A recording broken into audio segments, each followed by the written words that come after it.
Hello and welcome to our podcast where today we are celebrating the 40th anniversary of one of the most iconic horror slashers of all time, Friday the 13th. I am Detective Artemis. And I'm Jerni. And this is Drink to a Decade podcast. Cheers. Cheers. Haha. Now with that out the way, dude, it's not that. You sound like a goddamn train. It's key, ma. No, the composer. No, dude, the composer, he literally said that it's kill her, mommy. And he still goes key, ma. Okay, that makes sense. But no. The first one, I swear to God, I watched it this morning. It's It's kick, ma. No, it's It's probably because the echo on the reverb on there. Kiki, ma. No, like, okay, the first one doesn't sound like that. Maybe audio issues, but why would it be Kiki, ma? I just said it because it's supposed to be like Jason's voice inside of his mom's head. Kill her, mommy. Kill her, mommy. Kiki, ma. So every time it's like on the killer's perspective, you hear that sound like we're supposed to be inside of the killer's head. Okay, and what about in the sequels? Why would it be Killer Mommy? Because it just kind of stuck after that. I don't know. I hear chi mama, chi ha ha. I'm not gonna lie, I kind of hear that too. But the composer said it's kiki ma. Okay, so he was shitting at delivering it. I'm just all right. But I heard chi ma. Let's agree to fuck you. All right. Okay. All right. So basically, Friday the 13th was released today, May 9th in 1980. Oh, damn, we're old. 40 years old, man. Well, you're old. I'm not old. I'm gonna be forever 25. You're older than me. It doesn't matter. So pretty much, this is a time where Halloween was released 2 years ago in 1978. So the crew was like, you know what?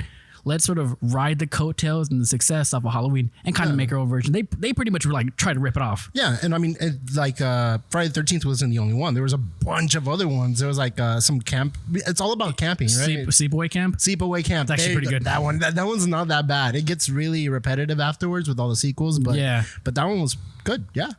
Yeah, and like with the slashers going on, slashers, people would think that Halloween is the first ever slasher, but it's kind of what brought it to the map. But actually, you have Texas Chainsaw. Leatherface is actually older than Michael Myers and Jason. He came out a good 4 years before Michael, and no one gives him the respect. He is okay. The first movie is really good. Yeah, well, I mean, because that one had to do with hillbillies and. Yeah. And then also, what about Hills Have Eyes? When did the original one come out? That's not really a slasher though, but it was in the 70s. Around that time, somewhere around. I don't know that around that craze though. It was along with that craze. Yeah, but it was movies like Black Christmas, Texas Chainsaw, and there's an Italian movie called Bay of Blood, which is actually pretty rad. Oh, My Bloody Valentine. The original was around that time too, right? I think it was in the mid 80s, somewhere around that time. Huh? Yeah. I only watched the one, the sequel, the one with the guy from Supernatural. Oh, Jason, the dude who played I don't remember, but funny you mentioned Supernatural in the Friday the 13th remake. The dude who played Sam was in that one. Yeah, he was in it. Well, yeah, is he just doing like horror remakes? Well, no, I think they were doing it as a joke because you know how they're best friends. Oh, okay. So he did the remake for My Bloody Valentine, and then they made fun of him in the in the actual Supernatural show. Oh, you're talking about the dude who played Dean, Jason? Yeah, Jason. Jensen Ackles, and then there's the Padalecki. Jared Padalecki. Yeah, so he was in House of Wax. Yeah, and they made fun of him for doing doing My Bloody Valentine, and then he goes on to do Friday the 13th, which is funny. Oh no! Jared was in Friday the 13th. Yeah, but Jason did My Bloody Valentine, and they made fun of him in the show. Oh, so then Jared goes into afterwards, subsequently. Okay. Yeah, so it's kind of like funny because it was like you were making fun of your co-star for doing a B-rated horror movie, so now he's doing one too. So. Damn, that's funny. Yeah, but I think originally the actual founders of slashers might be Psycho and Peeping Tom, which came out in 1960. Peeping Tom is it's a British voyeurism, like this dude, he has a camera and he records people getting killed. Huh. And then Psycho came out just a few months later. So I would believe that those are the original slasher movies, but it wasn't until Halloween and Friday the 13th which really made it into the horror lexicon. Man, I don't think I've ever watched Peeping Tom. I've been wanting to see it. I've never seen it. I love Psycho though. That's a great movie. Psycho's great. Yeah. Yes. Except for the remake. Yeah. Yeah. All right. So what were your thoughts on the first movie on Friday the 13th? Okay. So I mean, watching it, it's it's definitely consumes you because it's like POV, because that's how they hide their monster, their criminal, their slasher, the murderer. They hide him by putting him behind the camera and then grabbing your audience and put him in that perspective of murdering somebody. And it's very compelling, especially kind of like seeing like POV is big now with like, you know, Cloverfield and stuff like that. So it's like seeing this like back then in kind of like shittier context, but it was enlightening. And then the way that the movie starts off with well, not the first kill, but introducing this beautiful burst of sunshine named Annie, and like you couldn't help falling in love with her right away. She's such I thought she was gonna be the main character. Yes. She was so nice. She didn't even make it to the camp. Yeah, the moment when she's like, "Hey, girl," and he was like, "Oh, I'm sorry, boy." I was like, "Oh my God, you are a burst of light." It's like you're the Holy Virgin from the, you know, how the final girl. The final girl, they call him the Holy Virgin. It's like, well, yeah, I thought it was gonna be her, and then she's like the first victim, which truly gets you thinking, holy shit, nobody's safe in this. Yeah. I think when used well, POV can be a very effective method of storytelling. Oh, very cool. And I think what you're talking about is like where they don't really show him until like the killer towards the end of the movie. Yeah. They kind of build him up to it. Just like in Jaws. Do you remember Jaws? Yeah. He doesn't even show up till like an hour into the movie, and the rest of the time is just, you know, building him up. And then when you see him, it's like, oh shit! Like it's very cool. Yeah, I mean, build up is really important, but I've noticed that as, you know, the ages have gone by, people aren't as patient. Yeah. So then they start showing the monster earlier and then earlier, or at least like little glimpses of them to try to like keep the audience entertained, because our attention span is now. Yeah, you know, you have to eventually evolve, you know, your ways of storytelling to keep the audience compelled, but you can still do the traditional methods and they can still be effective. Yeah. But I mean, but also, while talking about people's attention, I noticed how there was a lot of scenes in the first Friday the 13th where me as in like younger audience, I noticed it's very dragging. So for example, when she finally the one that survives at the end, remember Alice. Yeah. So she runs into the cabin and starts boarding up the door. How long was she there? Just like literally, that was like a 5-minute scene of her just stacking shit in front of the door, and you're just sitting there and we're like, you know how easy it is to break a window and just jump through the window. But she stacked like 3 pieces of furniture on the door, and it's like that was a very long cut. Yeah, I think what they're trying to do is to sort of build up tension and anticipation. Like, you know, you as the viewer, you know, seeing this in 1980, you're like, oh shit, like what's going to happen? Like, you know, you better hurry up. Well, people had that patience back then. Nowadays, it's like, man, I'm really getting annoyed with this and I don't want to watch this anymore. That was my mindset at that time. You know, it's a funny thing too. Do you know right before she throws the last dude into the window and it's, you know, and Alice like makes a run for it, and then she meets Mrs. Voorhees for the first time? Yeah. Isn't it a little weird how she throws it in and then she has all the time to quickly run back to her truck and then come back, you know? Well, where do you think Jason gets his whole teleporting problems from?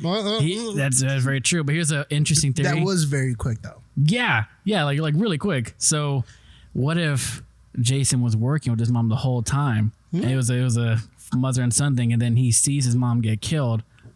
Well, yeah. I mean, that would make sense. But then, if he was still alive, why was her vendetta so drastic? If he was still alive, yeah. Oh, it was his mom, the only person in the world who loved him. But it's hard because, like, you know, you have part 2 that comes out and doesn't really explain how Jason survived the journey. You just kind of jump into it and like, all right, fuck it, you know. And he's already like an adult, and like, well, we already knew that he was supposedly had a fourth phase. He died when he was like, I think he was like 9 or something, and then like in part 2, he's already an adult and on a fucking like Hills Have Eyes cabin shack thing. Yeah, there's a very drastic and deep lore behind Friday the 13th, and I know the video game, which I've never played. It's pretty fun because I'm for like 10 minutes. Unfortunately, I'm not. Well, I don't like online players, but I know that they explore a lot or try to build a lot of canon info behind it. I know there's like tapes or something, and they try to kind of like paste the whole universe together to make it sense.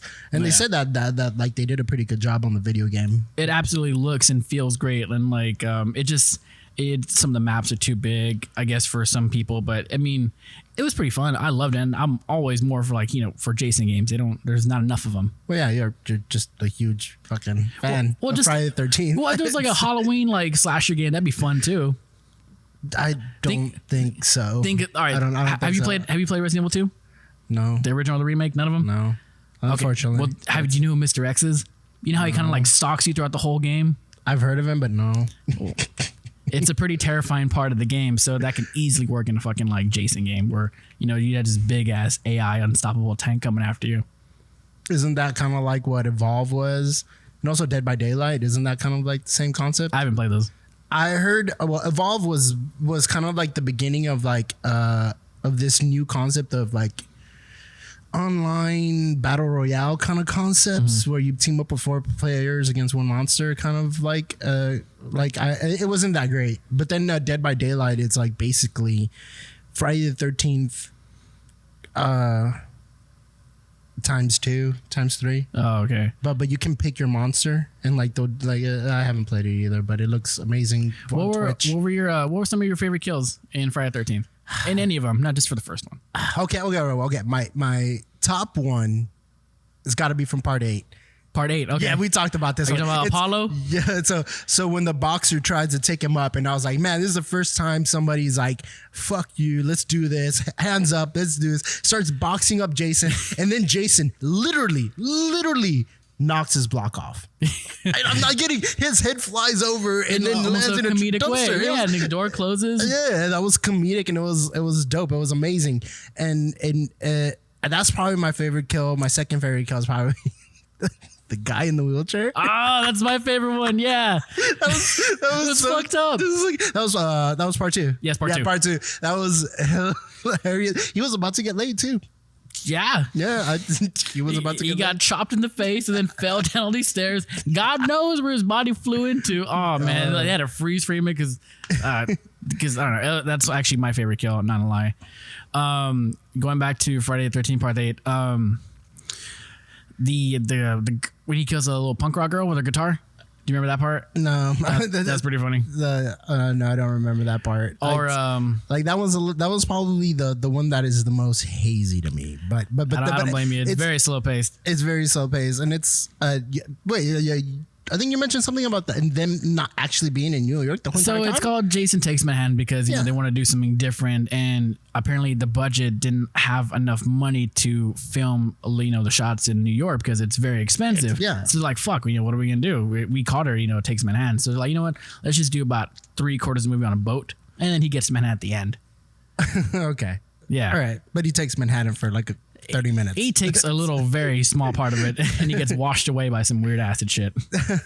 But I think one of the other coolest kills too is in Jason X. That movie is horrible, but you do have that liquid nitrogen scene where he gets that girl's face and he just smashes on the table and it shatters. That was the only cool thing about that movie. Yeah. I like that one too. I mean, like they were very creative with the way they were killing people. Especially in the first ones. That's thanks to Tom Savini, who was a horror icon. In special effects, he worked on Dawn of the Dead, Night of the Living Dead, and all this stuff. And he's kind of ahead of his time. He's really cool, and he gave us that very cool Kevin Bacon kill with the arrow going through his. It was apparently that took several hours to do. Really, and they only had like a kind of a one take to do it. So he put it was either him or his assistant, but like they shove up the arrow and like there's supposed to be a pump that's supposed to shut the blood. Yeah, and it got disconnected. So he's like, fuck, what am I going to do? So he blows into the pump so that blood can like shoot out and give it that cool effect. So it ended up saving the whole scene. So okay. Nicely done. Yeah, I noticed that when he finally starts coming back like supernaturally, I guess it would be when he comes back undead in Jason 6. Yeah. That was what Jason Lives. And the main character, I forgot, Tommy Jarvis. So when Tommy Jarvis fucks up and brings him back, I think that's the one moment where now that he was like a zombie and he's way more undead, yeah, he was like badass. And like I think that's when all the kills started getting way more creative because now he was like super undead and super powered, and that like most of the laws are just broken at that point. Yeah. So that's when I noticed when like it's like he's just twisting people's head. Like it's almost kind of funny. Arm through the like body just in one thrust. Like it gets really more creative and just funnier also. Yeah. Especially like in part 6 as well, where he pulls out that dude's arm and like he's like kind of holding it. Yeah. And he chops him up. Wait, which one's the one where like he rips somebody's arm off and then beats him with them a little bit? That same one, right? Yeah, it's that one. Yeah, beats him with him a little bit and then kills him. That one's funny. Yeah, and then in part 3 and 4, I think those are to me are the quintessential Jason movies because it's him before he's undead, before it got kind of weird.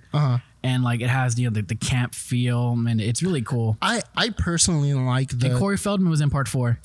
There you go. That I personally like the Tommy Jarvis saga, which starts off with part 4 because Corey Feldman is Tommy Jarvis as a kid when he's the only person to successfully single-handedly kill Jason twice. Right. And so I love the concept of this superpowered villain that like it's iconic in pop culture having a hero that can defeat him. Like in Halloween you have Laurie. Yeah. And yes, Nightmare on Elm Street you have Nancy. Yeah. But she dies in part 3. Yeah, I think. I think so. But I love the story because then you see him grow up, go through his shit like when he was psychotic and then almost turns into Jason. But then he gets locked up in an institution and then comes back for Jason Lives, where ultimately he defeats Jason and then moves on with his life. It kind of feels like part 5 is its own separate thing because for one, it's not Jason, it's Roy Burns. So there's only 2 movies where Jason's not in. Yeah, part 1 and part 5. Now part 5, it's pretty cool. It is kind of a nice like whodunit kind of mystery in a way. And it does give us that cool scene with Demon taking a shit in the outhouse. Ooh, baby. But it wasn't Jason. And then like he kind of like at the end of the movie, you see Tommy have the mask on and then it kind of leads to nowhere into part 6 as if like nothing happened. So it feels kind of weird. I would say that it's non-canon.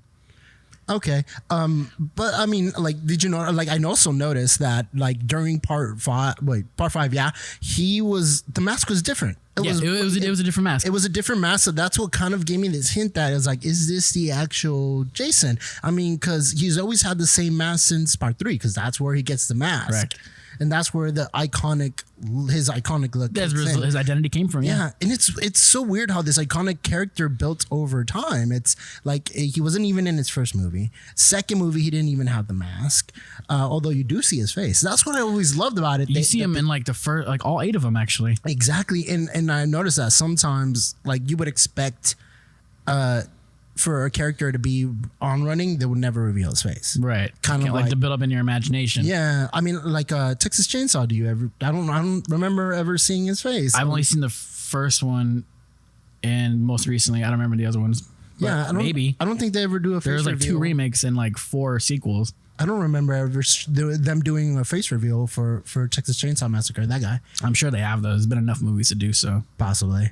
But yeah, going back to part 5, it was kind of the weirdest one, I think. But it actually had some pretty cool scenes. I liked when his kid gets killed by the dude. It was like, you want some of my chocolate bar? He goes to the dude, like his name Vic. He was chopping the wood. The kid who gets killed in the very beginning, the fake Jason's like son, the fat kid. Yeah, it was Joey. Yeah, the fat kid. He was special, and like I felt. I had a guilty laugh for sure. It was a guilty laugh. It was a guilty laugh. It was a guilty laugh. But part 5, okay, so part 5 is a perfect example of the concept of, I noticed that, especially in Friday the 13th, they usually hover around the 7 deadly sins. And that's how it kind of dictates who's going to get murdered. Okay. And 5 was perfect because in the first few minutes, right away, you can already call out who's lust, who's gluttony, who's rage, who's pride. Wait, who's the gluttony one? The fat kid. I know, but he was, but yeah, like with the chocolate bar and everything. And then you have the one chick who kept running lust. And I mean, a lot of them do it. I mean, like as soon as you see who like has like personifies those traits, because isn't that kind of like what horror movies were back then? Well, like no premarital sex, no drugs, exactly. No that shit. They were trying to scare children. Yeah. I mean, and what was the one thing that always hovered around? The 7 deadly sins. Interesting.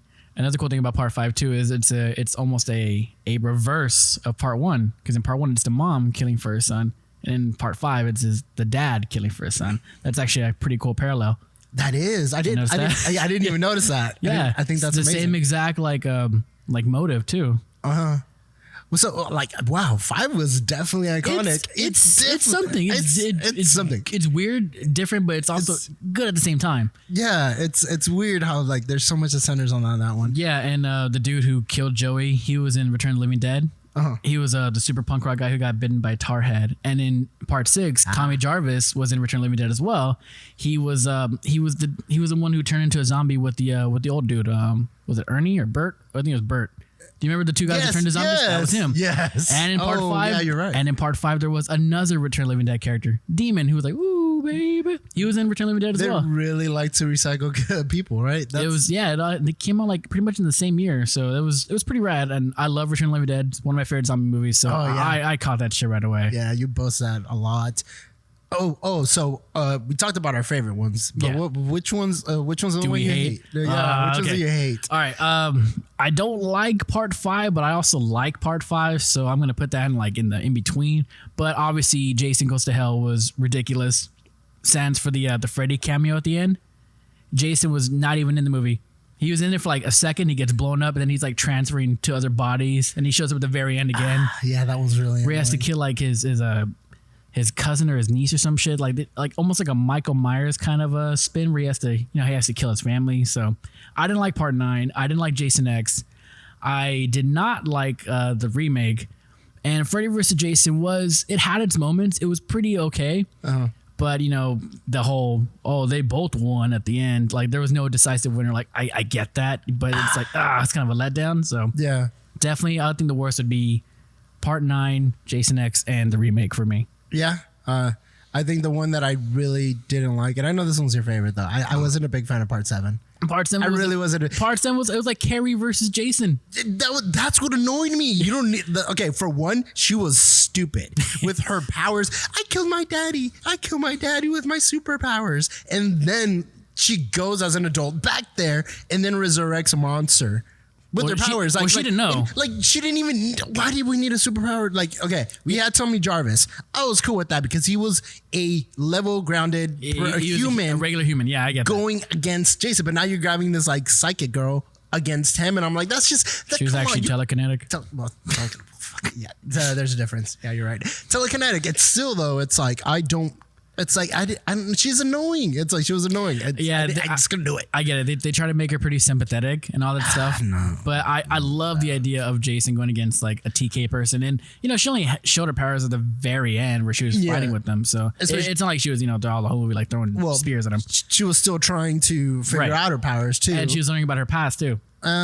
Yeah. And then her doctor was like a total dick. Yeah. But the thing about part 7 too is actually that's my favorite look of Jason, where you can see kind of his rib cage. That is true. His spinal cord. Yeah, I think that's the coolest look for him. And then I agree with that. Without his mask, that's like the coolest. Yeah, his face looks, I think, the coolest version of it. So I love part 7. Yeah, but just because of his look, because that girl was way too annoying. I'm sorry, that's just me. I hate it. I'm not. I love it just because the idea alone, the look of Jason, and some of the kills are pretty rad, and just his look. But I agree, Tommy Jarvis is the shit. Yeah, and I don't acknowledge anything after 8. Yeah, I don't. Well, you're not missing anything. No, not at all. It's like the remake though. Did you watch the remake? Of course, because it had the supernatural guy, and also had the Danielle Panabaker. She's was that his sister? No, that was a girl that was helping him find his sister. Oh, the one who died at the end. Oh, I thought they were in the safe. Yeah. So she's Killer Frost in the Flash TV show. Oh, is she? Yeah, I have a huge crush on her. Oh, okay, that's cool. Yeah. Well, she died though. But I know. I still watched it though, and I also had Jared, and I like that guy. I like Supernatural. I'm a Supernatural fan. Moving on. Moving on. It's a whole separate thing over here. Yeah. So what do you think about some of the cultural impact that Friday the 13th has done, on pop culture and horror? I constantly see reference all the time, like even in kids shows. There was what movie was it? I think it was Paranorman. There you go, Paranorman. Yeah, it was with his friend outside the window. Yeah, wearing the hockey mask, and then like he knocks. You see the kid, and then he lifts his mask and is like, "Hey, you want to play?" Yeah, no. So it's so embedded in people's like minds now that if they see a hockey mask, you automatically think Jason, or if you're a Canadian, just straight up hockey. But I would think Jason for sure. Yeah, and then like constantly there's memes. Even to this day, there's still memes. Every Friday the 13th, you can't help remembering Friday the 13th. I mean, we have a bastard of a friend that was born on Friday the 13th. So. Hey, my son was born on Friday the 13th. Was he? Yeah. No. Yeah, last July. I was talking about Khalid. I knew who you were talking about, but I was like, oh, this motherfucker better not say that. Yeah, well, I'm just messing, but yeah, he was born Friday the 13th. My son was born Friday the 13th. Yeah, yeah, but I'm worried now. About what? That he's gonna murder someone. No. I mean, coming from you, I mean, probably I do traumatize him. No, just kidding. I'm kidding too, but yeah, no. It has a significant impact. In fact, who would you put on? Because you can have multiple eras of horror, Mount Rushmore. So like 30s, 40s, you got Dracula, and Frankenstein and whatnot. But I think 80s was probably one of the, if not the best decades for horror. So with that being said, who would your Mount Rushmore be of horror icons from the 80s? Oh boy. Okay, so I definitely have to put Jason up in there. Yeah. Like definitely Jason. I love the guy and his kills are iconic. Then fucking Freddy. Freddy, okay, for sure. I really can't see them apart. Like it's not just because of the movie, but both because they were very iconic. And we're talking about 80s, right? So yeah, I mean, you could add Michael Myers in there, even though he came out in the 70s. No. I would probably put up. I guess it would just have to be like Leprechaun and Chucky. Leprechaun came out in 1990. So he still doesn't count. Okay. I can't believe you put Leprechaun up there. Well, yeah, because it's like Jennifer Aniston. That's true. Jennifer Aniston. Oh God. When did Chucky come out? 1988. Child's a great year, by the way. Child's Play. Yeah. Okay. Shut up. Yeah. So Child's Play. That's 3. So one more. Xenomorph. 79. Still counts. Okay. Still counts. Okay. Still counts. Forget the decade. Just who are your favorite like slashers or horror icons of all time? Any era, so it's easier. I don't want to limit you. God damn it. So Freddy and Jason's definitely still up there. Gotcha. Who else would Pennywise? Shit. Yeah, now that I think about it, yeah. Pennywise should have been up there in the first place anyways. He's number 1. Yeah, Pennywise is number 1. Okay. So yeah, Pennywise, Jason, Freddy, and that fourth one, that last one is gotta be have to go with Leatherface?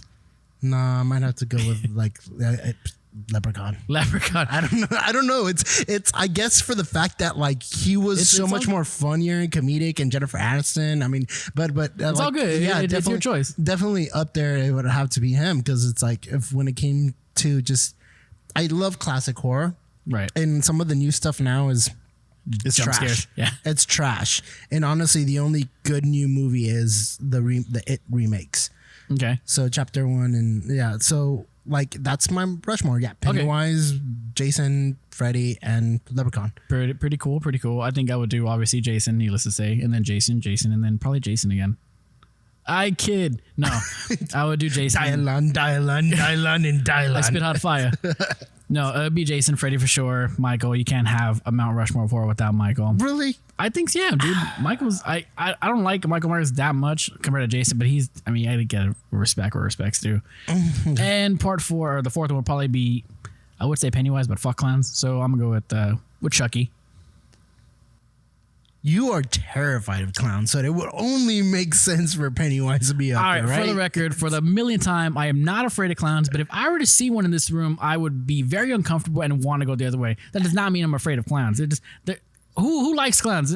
They're horrible. That's exactly what fear is. I'm not afraid. Because you get anxiety over it. Anxiety is a type of like fear. So it's you are scared. Uncomfortable. I've seen you literally stiffen up and walk out of a room when there was a clown nearby. Yeah, like, no. You know what? Again, let's just agree to disagree. All right. Fuck this. Clowns are cool, all right? But for the records, do not have one on my birthday holding the snake because I will probably have a heart attack. I'm buying a clown costume soon. Are you not a clown already? Yeah, but just not a pretty one. But yeah, going back to the cultural impacts of it, Friday the 13th was supposed to be a ripoff and became its own thing. And I think that's very cool because, like you got Deadpool, who was supposed to be a ripoff of obviously Deathstroke, and he became his own entity. And probably better than Deathstroke, arguably. I don't know on that one, but no, I agree. He is better because comedic value, breaking the third wall. It's fourth wall. Sorry, fourth wall. He definitely became more iconic. I mean, he has his own movie. Yeah. And so I think that just goes to show that, like, if you're ripping off someone or inspired by, you can still be successful and have your own entity. So no, definitely. I mean, that's what YouTube is all about. Like, literally, there's YouTubers are constantly ripping other YouTubers' stuff off and just making them their own. It's a remix technique. I mean, we're technically kind of ripping off a podcast. Are you telling me that we are not the first podcast on the internet right now? Is that what you're telling me? Yeah, we're not the first podcast on the internet. Like it's not. We're also not the first podcast to talk about movies. All right, fine, whatever. But to me, it's always about the delivery and the execution. Yes, pun intended, of the ripoff. If it's really good and it's watchable and has a lasting impact, then who's to say it's not good? So it's if it's a good story, if it was well executed, if it truly like compel the audience, then you have something good. Right. You do. Yeah. And a lot of people would I guess they should know now, but maybe around the early 90s or so, or mid 90s, before Scream came out, no one really remembered that Jason was not the killer in the first movie. It was until Scream that sort of like made everyone more aware, like, it was the mom. You're right. Yeah. So that's I knew about Jason because like my sister was the one that introduced me into horror. So like I never watched part one. Yeah. So I never got to until like later on. I was like, I saw Scream and I was like, what the fuck are they talking about? And then I went and watched part one and I was like, oh, turns out I never watched part one. Thanks, sis, for not, introducing me in the Chronicle timeline. That's why I have anxiety every time that like I watch a sequel without watching the prior one. Even if they say, don't worry, you don't have to play or watch the sequel because it has nothing to do with the one. I'm like, no, you shut up. I need to watch the first one and then the second one. It's just, you did it, then I'm going to do it. Right. Let me determine how I'm going to absorb this content. Yeah. I remember being a kid and like around maybe 6 or so, and I saw Friday the 13th Part 2. That was actually the first one I saw. I was like, what the hell? This is, the scariest thing I've ever seen, all this stuff. And then one of my cousins was like, there was a Part 1 where it's the mom is a killer. And I'm like, what the shit? So that's where I saw it. But I think Part 2 was the first one I ever saw. Okay. Yeah. Well, somebody else like to add about these movies? No, I think we really nerded out on this one. Are you going to be okay to sleep tonight? Dude, I sleep to horror movies. When I can't sleep and I have anxiety or depression, I just put on a good horror film and I go right to sleep like a baby. And then I wake up periodically to see some tits or like that's what I love about these movies. You get the guaranteed boobage. Right. Nobody wears a bra. Kind of like Star Wars. Wow. Yeah, sure. Especially in the first movie, George Lucas is like, let them moons hang. Yeah, anyways. Well, with that being said, I'm just going to have one more final thing to say about this movie. So this franchise as a whole, it's definitely one of my favorites. And it just goes to show you that even though the movies can be pretty formulaic, camp, teenagers die, and then one person kills, the killer. It's always about how it's handled. And I think it wasn't really about the story itself, but it became more about the kills and how they're going to get killed and, who's going to kill Jason. And, despite that, they were still very entertaining. And I think they have absolutely stood the test of time. And I'm glad to say that it's one of my favorite franchises of all time. So, with that being said, let's take a cheers. Right on. Let's take a cheers to Friday the 13th. Happy 40th anniversary. Happy 40th anniversaries. Cheers. Remember, kids, we drink and we watch things. Thank you. And this has been Drink to a Decade.